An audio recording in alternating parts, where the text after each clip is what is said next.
April 1943. RAF Bottisham Airfield, Cambridgeshire. The morning fog hangs low over the tarmac, swallowing the outlines of olive-drab Mustangs parked in neat rows. Their engines cough to life one by one, spitting white smoke into the damp air. Inside one of them, Lieutenant Robert Hawk Hensley tightens his harness and presses his gloved hands against the stick, feeling the vibration of the Packard-built Merlin engine trembling through the frame. It's a sound he has grown to distrust, not because it's weak, but because at 30,000 feet it starts to sound like death. Up there, over occupied Europe, the P-51's heart chokes. The fuel boils, the cylinders knock, and the Germans dive from the sun like hawks on a crippled pigeon. Hensley watches condensation trails high above, where the Luftwaffe's Messerschmitts carve long white scars across the pale sky. His Mustang can't climb fast enough to join that fight. He knows it. Everyone does. The P-51 has legs, range, and grace, but it's underfed. Running on the same 100-octane gasoline that fed Spitfires and Hurricanes 3 years ago, it sputters when it should roar. The Merlin engine was built for altitude, but the fuel isn't. Its molecules burn too early, its compression cracks the pistons, and its power fades just when the war demands it most. They call it the long-legged mule. That's what the German pilots sneer over the radio. A plane that can run all day but never kick hard enough to matter. In the officer's mess, Hensley once overheard a captured Luftwaffe pilot laughing through his bandaged lip, saying, "Americanish ponies, they can gallop, but not fight." The insult stuck like a splinter. The Americans had poured thousands of hours and millions of dollars into a fighter that could escort bombers deep into Germany, but at altitude it struggled to breathe. Every mission reminds them of it. The roar at takeoff becomes a hollow cough by the time they reach the Rhine. The air thins. The throttle goes forward. The boost gauge trembles. Still the Germans swoop from above, engines howling, cannons flashing. The pilots curse the fuel, curse the chemistry, curse the invisible chain that holds them just below supremacy. They can chase but never quite catch. That winter, engineers at Rolls-Royce whisper of a secret experiment. Deep in Derby, where the air smells of metal and oil, they've been feeding engines something new. A different kind of blood. It's not the plane that needs changing, they say. It's the lifeblood that runs through its veins. British chemists, men like Sir Harry Ricardo, tinker with mixtures of lead, benzene, and aromatic hydrocarbons, pushing octane ratings beyond what any mechanic believes safe. They talk about superfuel, about unlocking pressure that can crush mountains. Most pilots laugh. Some call it dangerous nonsense. The Merlin is already running near its limits. Feed it hotter fuel, and it might simply explode. Still, the whispers travel across the Atlantic. In Dayton, Ohio, at Wright Field, American engineers test their own blends. They add toluene, boost tetraethyllead content, and push octane numbers higher, 120, 130, 150. The higher the octane, the more pressure an engine can take before it detonates. In theory, it could mean more power, more speed, more climb. But to many, it sounds like a fairy tale. Fuel is fuel, they say. You can't fight chemistry with wishful thinking. The war doesn't wait for belief. In May 1943, Allied bombers fly deeper into the Reich. Their losses rise. Mustang pilots are forced to turn back over Belgium, watching B-17s vanish into flak clouds without them. Hensley remembers one mission where he heard the distress calls, a dozen fortresses burning over Hanover, and his fuel warning light flashing red. He had to break off. He returned home alone. That night, he stared at the mess hall wall where someone had pinned a photo of a smiling bomber crew. All gone by morning. The rage burned in him hotter than his engine ever had. "Why the hell can't we go faster?" he asked his crew chief. The man just shrugged. "Because our gas ain't smart enough." The insult spreads. Not smart enough. The Mustang has the right bones but the wrong blood.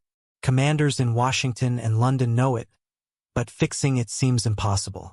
Refining fuel to 150 octane requires a kind of precision industry barely exists for. It eats up rare additives, demands new distillation columns, and risks detonating every Merlin in the fleet if mixed wrong. Then, quietly, a telegram moves through channels marked Top secret. It authorizes limited quantities of 150-grade fuel for testing under controlled conditions. The first batches are brewed at refineries in Stanlow and Abadan. The barrels are marked with a discreet red stripe. No labels, no documentation. Just numbers. At Badasham, the day the red-striped drums arrive, the ground crews stare in disbelief. The liquid inside smells sharper, almost sweet. The mechanics call it Devil's Brew. The pilots aren't told what it is, only that it's experimental and dangerous. Hensley runs his hand along the fuselage of his P-51B, feeling the cold metal. He doesn't know that inside, that same Merlin engine, so often mocked, so often starved, is about to wake up with the fury of something unnatural. He takes off. The Mustang leaps forward faster than ever before, wheels barely touching the runway. Climb rate surges past 4,000 feet per minute. The engine's whine deepens, rich and hungry. At 20,000 feet, there's no detonation. 30, still smooth.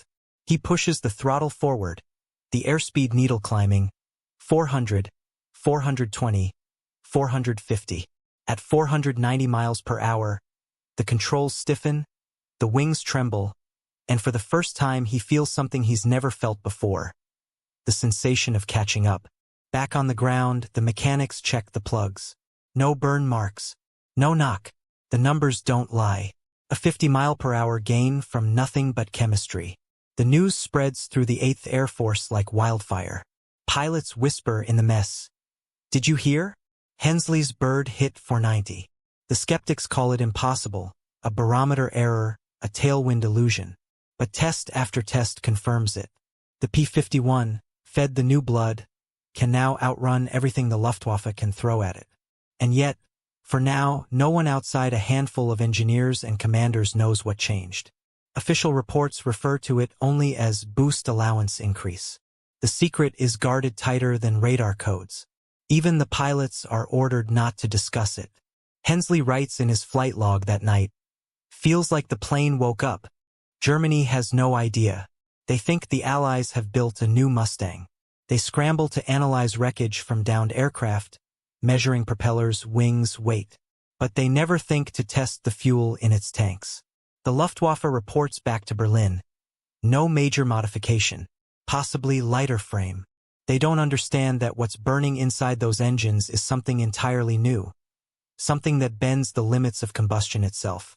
Down in the pubs of Cambridgeshire, the pilots toast to what they call rocket juice. They laugh, but it's a nervous laugh. They know power like that comes with a cost. Engines might blow. Supplies might run short. But for the first time, they can smell fear on the radio. German intercepts sound panicked. Their arrogance falters. And yet, above all the noise, one thought echoes in Hensley's head. If this is just the beginning, what comes next? They called it a mule. They'll soon call it something else. The Allies didn't build a new plane. They changed the blood that flowed through its veins. 490 miles per hour wasn't a myth. It was chemistry. And the Germans never saw it coming. By late 1943, the air war over Europe had become a crucible of attrition. Bombers went in by the hundreds and came back by the dozens. The sky above Germany was no longer blue. It was black with flak, streaked with vapor trails, echoing with the cries of dying engines. Every mission was a gamble, one the Allies were slowly losing. The P-51 Mustang, with its long range and elegant frame, was supposed to change that. But even with the new Merlin engine, it was shackled by chemistry. The standard 100-octane fuel simply couldn't withstand the pressures the engine needed to reach its true potential. At 25,000 feet, where B-17s lumbered toward Berlin, the Mustang's power curve dropped like a stone. It was as if an invisible hand pressed down on the throttle, reminding every pilot that speed was a privilege they couldn't afford. In quiet laboratories far from the front lines, that was about to change.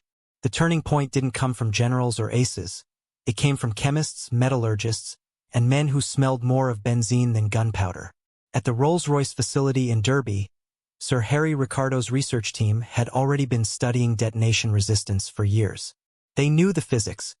When the mixture of fuel and air in a cylinder ignited too early, it produced knock, a violent pressure spike that shattered pistons and wrecked engines. The key was to delay that ignition, to make fuel stable enough to withstand massive compression before burning cleanly. That stability was measured in octane. The Germans had their own high-octane fuels, topping around 96. The Allies had 100. But the British chemists were reaching for something no one had ever tested in combat: 150. To achieve it, they blended aromatic compounds, toluene, xylene, benzene, and heavy doses of tetraethyl lead, a toxic additive that enhanced resistance to detonation. The result was volatile, unstable, and incredibly dangerous to handle. It corroded rubber seals, ate through storage tanks, and could ignite from a single spark of static.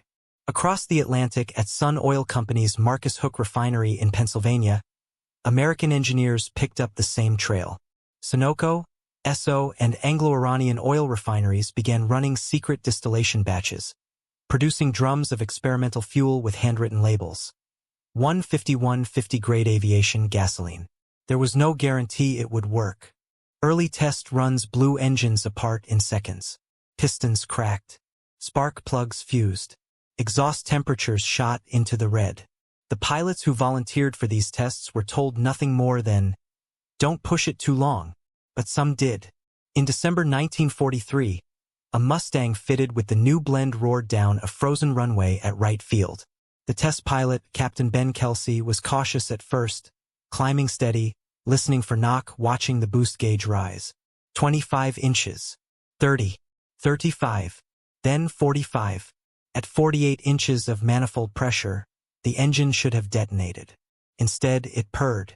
The aircraft lunged forward, the propeller tips cracking the sound barrier. The airspeed needle sweeping past 460 miles per hour. Kelsey landed, shaking, his flight gloves soaked with sweat. When the engineers examined the cylinders, they found no scoring, no burn-through, just clean, perfect metal. It wasn't luck. It was chemistry rewriting the laws of flight.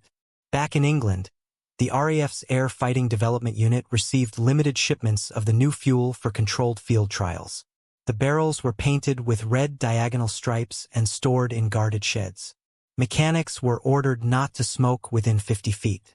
Even refueling required grounding wires to prevent static discharge. When the first P-51s drank the new brew, the change was immediate. The engine tone deepened.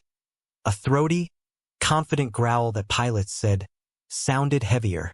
Captain Hensley, now leading his flight out of Bottisham, was among the first to fly with the new mixture in real combat. His crew chief told him, "She's loaded with the special stuff. Try not to blow her up." Hensley laughed, though his stomach tightened. On climb out, the Mustang's acceleration was violent, almost predatory. He barely touched the throttle and the aircraft leapt skyward.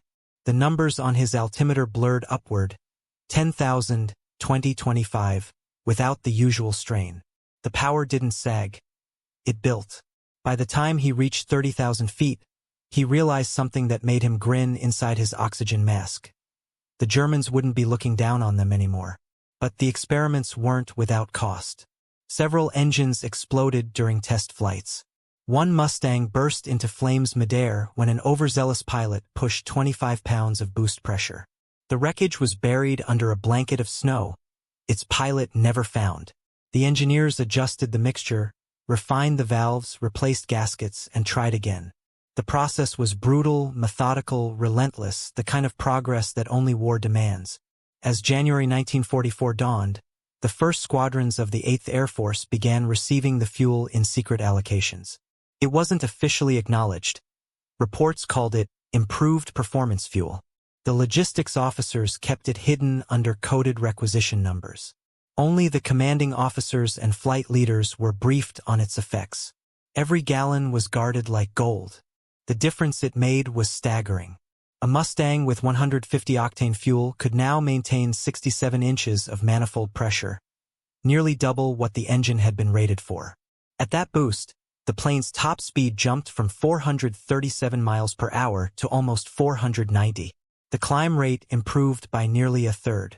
And, crucially, the fuel's efficiency meant longer escort range, 1,000 miles or more, enough to follow bombers all the way to Berlin and back. When the first combat reports came in, disbelief turned to exhilaration. Pilots returning from deep strikes described outclimbing Focke-Wulfs, outturning Messerschmitts, diving faster without engine overheat. "It's like the plane has new lungs," one said. Another wrote, "They can't shake us anymore." Still, officialdom resisted revealing the secret. Even within the Allied command, some feared word would leak and the Germans would try to replicate it. To protect the project, they issued misleading memos suggesting the improvement came from propeller adjustments or minor aerodynamic tweaks. The chemists remained ghosts, their names buried in sealed documents. Meanwhile, the Luftwaffe struggled to understand what had changed. Reconnaissance photos showed no difference in Mustang design. Intelligence officers theorized that the Americans had fitted new superchargers or lightened their airframes. But none of their spies guessed the truth, that the weapon wasn't metal or machinery, but molecules. In the factories, women in overalls filled the drums by hand, sealing them with wax and stenciling codes that meant nothing to the uninitiated. Each barrel smelled faintly of sweetness and death. Each gallon meant another mission that might end in survival instead of smoke. For Hensley and his men, the difference was spiritual.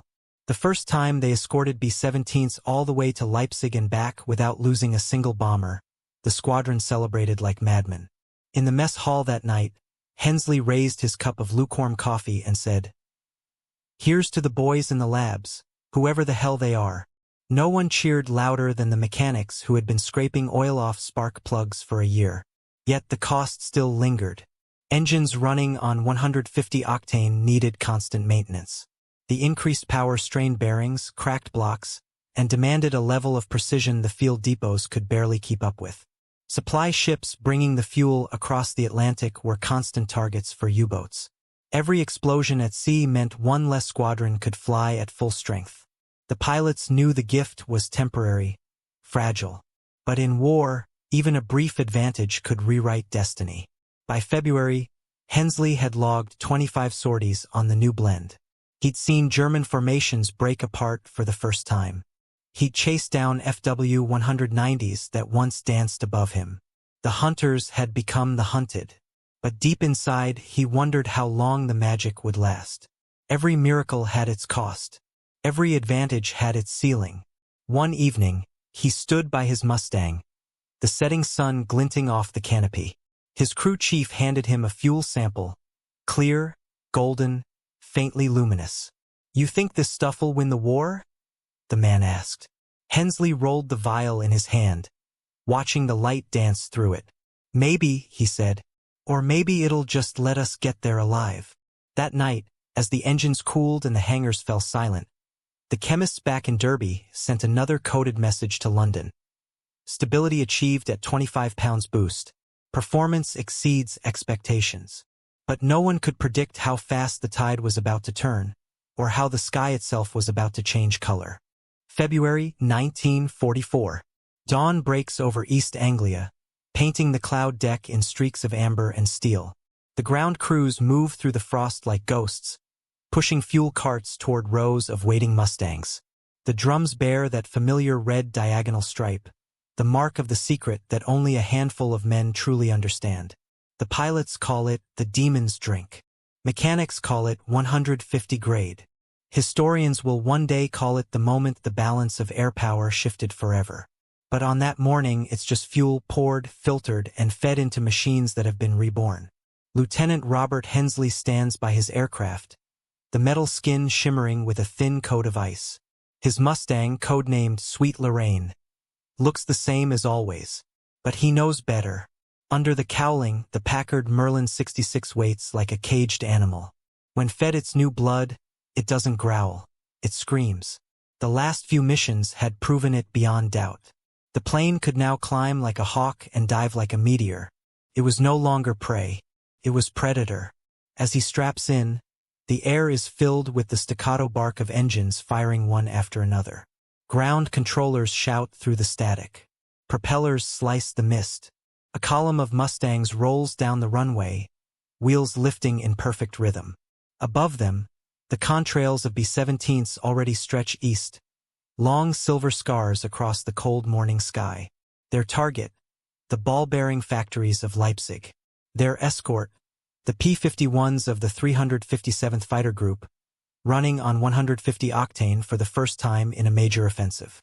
They climb in formation, throttles open, engines singing. The fuel burns clean and hot, the mixture perfectly balanced. At 25,000 feet, the world changes color. The blue deepens, the cold bites harder, and the hum of the engine becomes a steady heartbeat in the cockpit. Radio chatter crackles. Bandits spotted. 10 o'clock high. A formation of Focke-Wulf 190 as swoops down from the sun, wings glittering. For years, the 190 had been the terror of Allied bomber crews.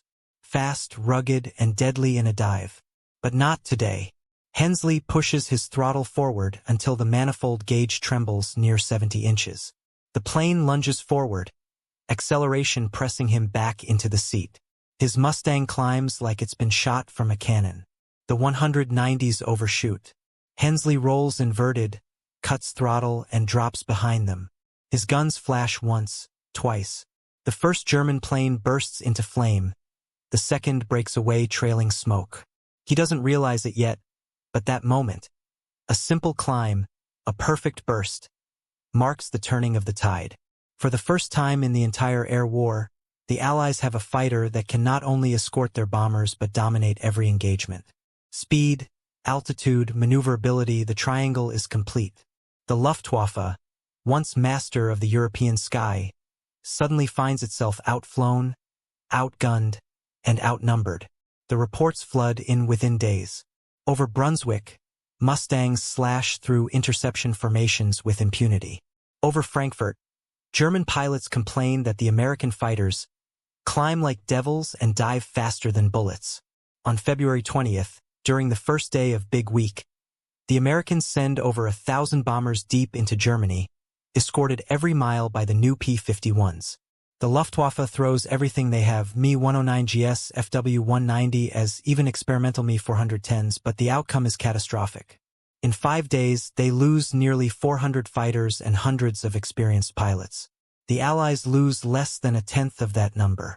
The German ace Adolf Galland, watching from a command post, writes later, "The P-51 changed the air war. They appeared everywhere. Above us, behind us, faster than we could turn or climb. It was like fighting ghosts. Those ghosts had a secret heartbeat, the furious pulse of 150-octane fuel exploding in Merlin engines across Europe. The chemistry of it was invisible, but its effect was painted across the skies. For every 5 miles per hour of extra speed, a pilot's survival odds doubled. For every 1,000 feet of climb gained, a bomber formation lived longer. The numbers told a story no bullet could erase. By March, the Mustangs were reaching Berlin. Not just flying there, owning the air above it. For the German civilians below, it was the first time they saw American fighters over their capital. To the bombers they escorted, it was a miracle. The mission logs tell the tale. Enemy fighters failed to penetrate formation. Escort remained overhead entire duration. Losses minimal. The German command reeled. They threw newer, faster 109s into the mix, tuned with nitrous oxide injection and emergency power boosts. But the Mustangs still climbed faster. They tried ambush tactics, attacking from above in the morning sun, but the P-51s met them head-on. One pilot described the moment he saw a Me-109 dive and pull up, only for the Mustang beside him to stay locked on, the speedometer brushing 480 miles per hour. He pulled away like he had rockets strapped under him. The man wrote, the 150-grade fuel was rewriting physics in real time.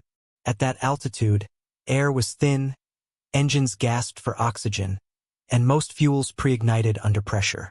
But this fuel, volatile, dense, resistant, let the Merlin compress the air deeper and burn it hotter. It didn't detonate. It roared in harmony with the pistons. The result was power, clean, sustained, and terrifying to those on the receiving end. German intelligence misread everything. They believed the Allies had developed a new supercharger or installed lightweight propellers. Engineers in Augsburg dissected crashed Mustangs, studying every bolt and rivet. They found nothing out of place. Their reports to Berlin were desperate.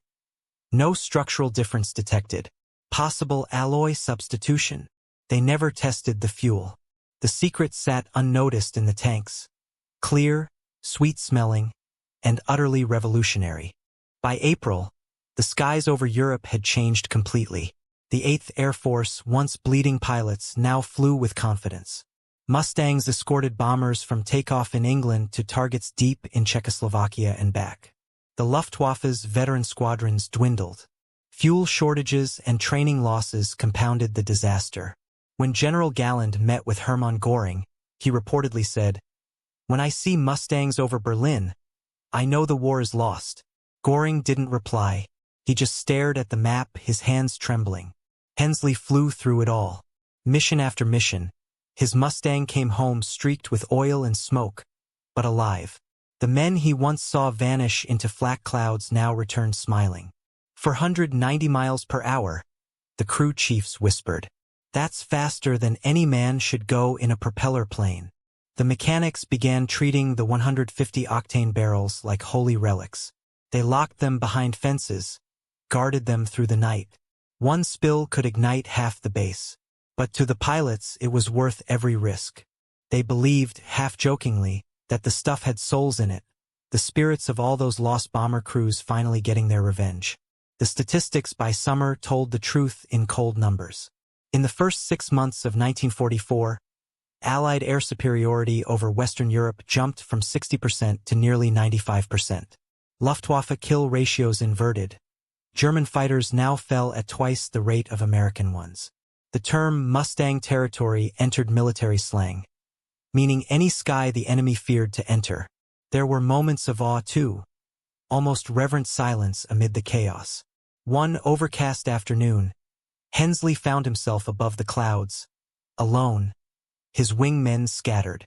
Below him, sunlight broke through in radiant columns, illuminating contrails from dozens of bombers.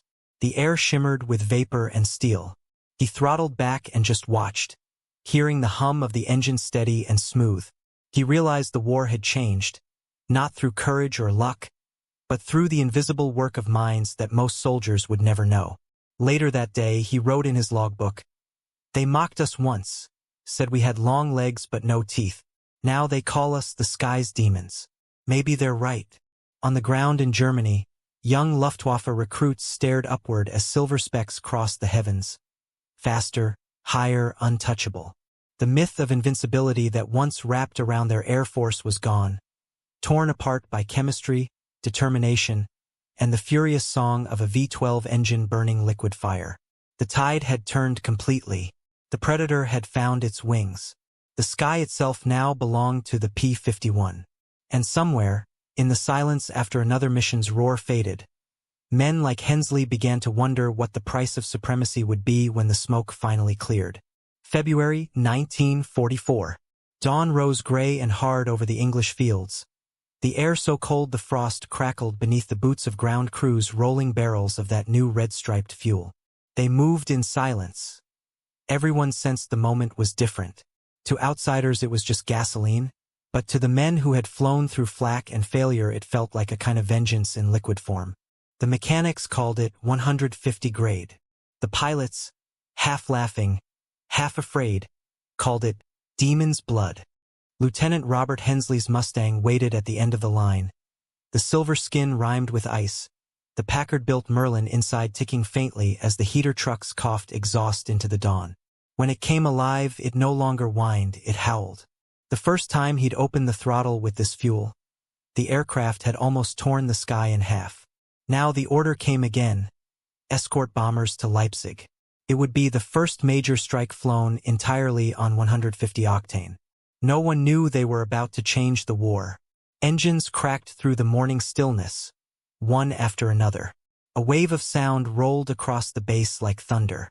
The formation lifted through layers of cloud, propellers glittering in sunlight. Above 20,000 feet the temperature plunged. Crystals of ice formed on visors, oxygen masks hissed. And then the call crackled over the radio. Bandits, 10 o'clock high. Focke-Wulf 190s came slicing out of the sun, yellow-nosed and confident. The same killers who had butchered bomber streams for 2 years. Hensley rammed the throttle forward. The manifold gauge surged past 60-70. Instead of choking, the Merlin roared. The Mustang shot upward so violently his harness bit into his shoulders. He rolled, fired a half-second burst, and the lead 190 disintegrated into orange flame. The rest scattered. The hunters were suddenly the hunted. That first climb told the truth the numbers would later confirm. A P-51 running on 150 octane could reach nearly 490 miles per hour and climb more than 1,000 feet higher than any German propeller fighter still flying. In a single week, the Luftwaffe's edge vanished. Pilots who once dove down like falcons now found themselves pursued by something faster, colder, unstoppable. The next day, the bombers went deeper Brunswick, then Frankfurt. The escorts stayed with them every mile. German commanders could scarcely believe it. Their interceptors were driven off, rose again, and were slaughtered. By the time the campaign codenamed Big Week ended, 400 German fighters had been destroyed. Allied losses were a fraction of that. For the first time in the war, the Americans owned the daylight sky. In Berlin, intelligence officers tore apart wrecked Mustangs. They measured wings, checked propeller pitch, weighed the armor. Nothing explained the speed. They never thought to test the contents of the fuel tanks. No major modification, one report read. Possibly lighter frame. Their engineers chased ghosts while the real secret, molecules rearranged by British and American chemists, flowed unseen through Allied engines. March came with longer days and even bolder missions. Mustangs now roared over the German capital itself. To the people below, they were new, silver shapes that streaked across the sky faster than sound seemed able to follow. To the bomber crews above, they were guardian angels with guns. They stayed with us all the way. One B-17 gunner wrote home, "They never left us." Confidence replaced dread. Superstition gave way to belief. The Luftwaffe tried to adapt. Me-109GS fitted with emergency power systems, FW-190DS with longer noses and better high-altitude engines. None of it mattered. The Mustangs could still outrun, outclimb, outlast. A captured German pilot told his interrogators, "It is impossible. They are everywhere. They dive like demons." The phrase stuck. Soon Allied airmen painted it on fuselages beneath snarling nose art. 490 miles per hour demon. The chemistry behind it was brutal elegance. The new fuel resisted detonation so completely that the Merlin could compress the air-fuel mixture to pressures once thought suicidal. More pressure meant more power. More power meant more altitude and speed. Every molecule of that clear, sweet-smelling liquid was a miniature weapon. At 67 inches of manifold pressure, a P-51 produced over 1,700 horsepower, nearly twice what the same engine delivered a year earlier. All without redesign, just better blood. The results spread through Europe like wildfire. Allied kill ratios flipped overnight, from 2 losses for every German destroyed to 2 kills for every Mustang lost. Whole Luftwaffe units dissolved under the strain. Veteran pilots were gone. Green recruits replaced them, flying into an air war already lost. The sky that had once been Germany's shield became its grave. Hensley flew mission after mission, the cockpit becoming his entire world. A trembling shell of metal, oil, and heat, vibrating with the song of the Merlin. He learned to trust the new power but never to take it for granted. One overboost and the engine could still tear itself apart. But when it held, it felt godlike.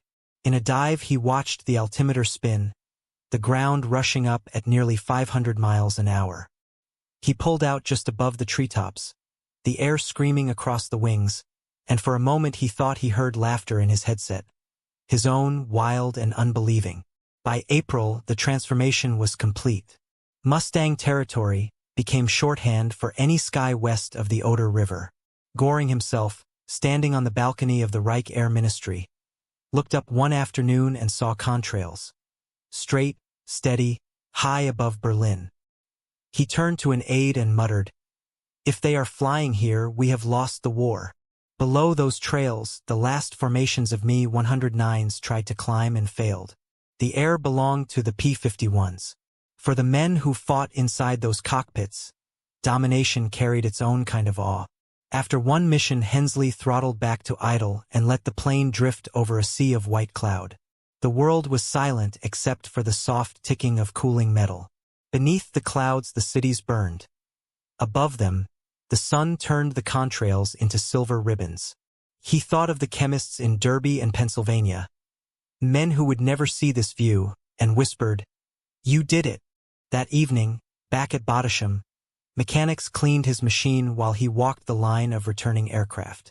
Everyone still on its wheels felt like a miracle. The air smelled of exhaust and victory. Somewhere a radio played a scratchy swing tune.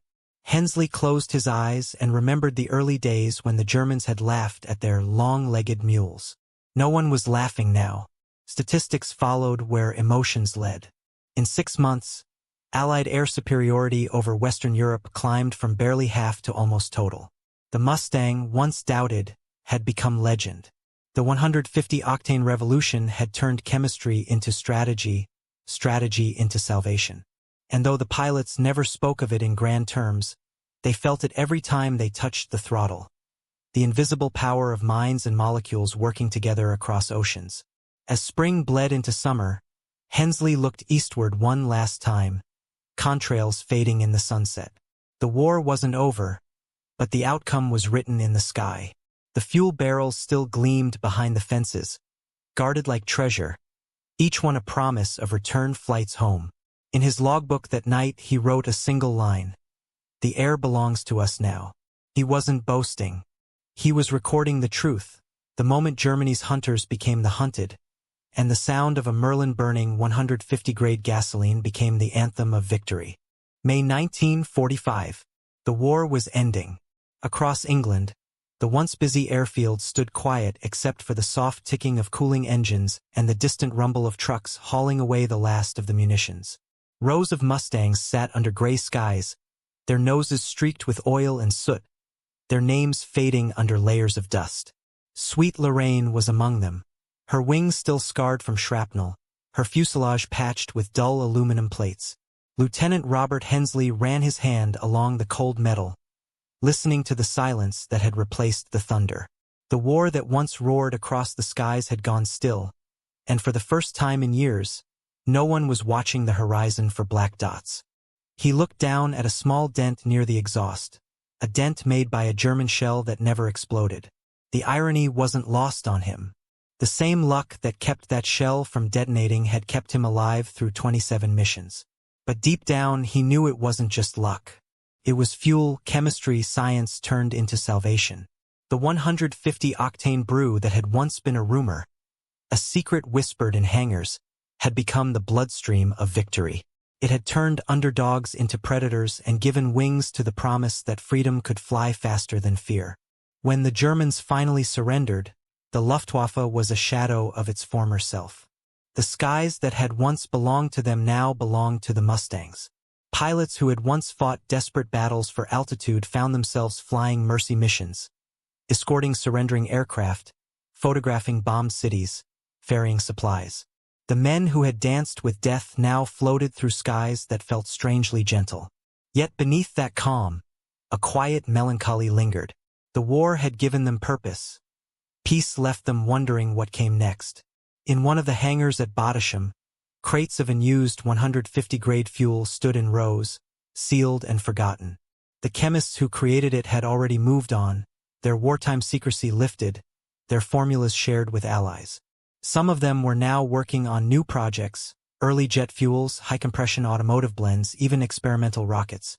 The age of piston engines was fading, and with it, the miracle that had carried the Mustang to supremacy. The irony was sharp.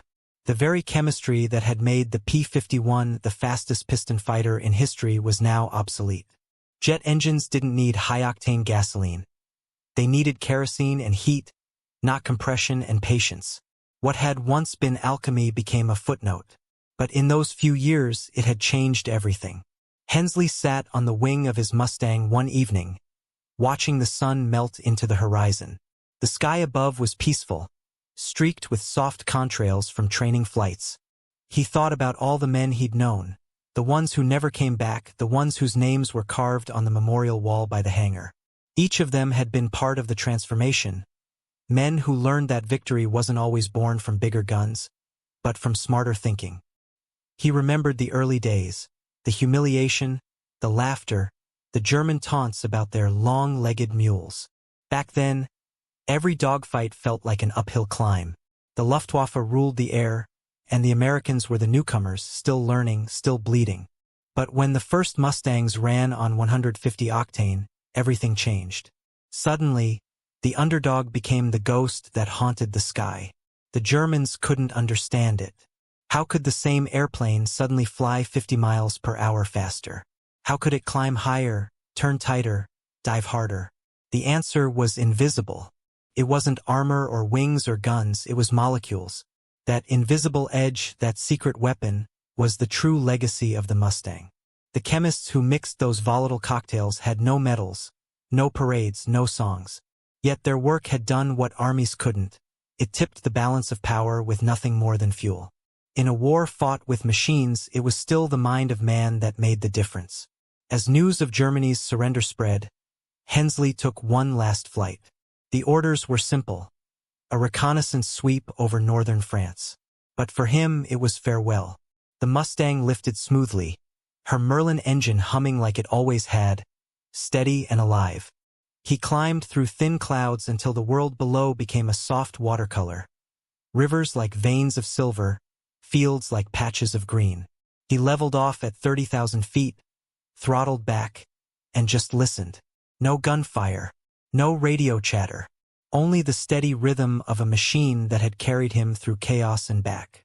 At that height, he could almost hear the ghosts, the echoes of engines, the radio calls of men who never landed. Bandits, 10 o'clock high. I'm hit.